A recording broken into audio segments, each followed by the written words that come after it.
दरबार वो जहां बिल्कुल बिल्कुल बिल्कुल अपने मार्ग में चले, कुछ मत बोले, क्योंकि एक दरबार वो जहां सेवा करते हो और एक दरबार वो जहां से गाली दिलाई जा रही, उसके हृदय में भी दरबार है, वहां से भी प्रेरित किया जा रहा है। वो आपकी परिपक्वता के लिए।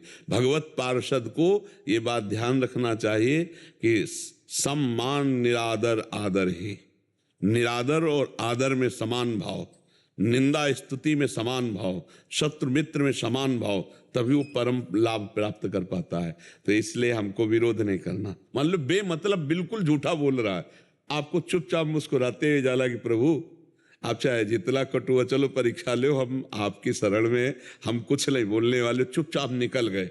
अच्छा, लौट के अगर भिड़ गए तो तुम में उसमें अंतर क्या रहा? तो इसलिए सहना तो पड़े। और अगर कह दे कि निंदा ना हो तो होगी निंदा, क्योंकि मार्ग ऐसा है। भगवत मार्ग में अगर 1000 लोग आपको नमस्कार करेंगे आपके कार्य को, तो 10-5 लोग तो ऐसे होंगे ही जो आपको गाली देंगे, पक्का गाली दे, आपको सहना पड़ेगा। सहत सहत बाढ़े भगत गृह तन गुरु हितगार, जो सहन कर गया उसकी भक्ति बढ़ती और भगवान को प्राप्त हो गया। रावण ने लात मारी, विभीषण जी सह गए, राम जी से मिलन हो गया। वही चेष्टा बनी, वही चेष्टा बनी कि राम जी से मिलन हो गया, नहीं हो गया? तो इसलिए हमें लगता है हमारे शास्त्र जो आज्ञा करते हैं हमको वैसे चलना है। यदि हम परमार्थ में, हाँ ये जरूर है कि कोई हमारे इष्ट की निंदा करने लगे, हमारी निंदा करे तो हम सह लेंगे, लेकिन हमारे इष्ट और हमारे गुरु की निंदा करने लगे फिर हम नहीं सहेंगे, फिर हम घूम कर खड़े हो जाएंगे। अपनी निंदा हम सुन सकते हैं, लेकिन अपने राष्ट्र की हानि, अपने गुरु की निंदा, अपने इष्ट की, ये बात नहीं सुन पाएंगे।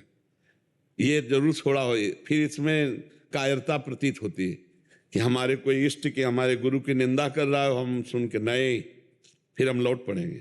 हमारी निंदा करो, हमारा अपमान करो, चलेगा, लेकिन हमारे इष्ट की, हमारे धर्म की, हमारे राष्ट्र की, हमारे गुरु की, फिर समझ, फिर हम नहीं शांत। फिर जीवन क्या, फिर जीवन क्या? फिर तो या तो दम नहीं है तो कान में अंगुली डाली और भाग पड़े। तो इष्ट की अपमान वृत्ति, आराध्य देव या गुरुदेव की, ये तो नहीं सहन करना चाहिए, लेकिन अपनी अपमान वृत्ति को सह लेना चाहिए।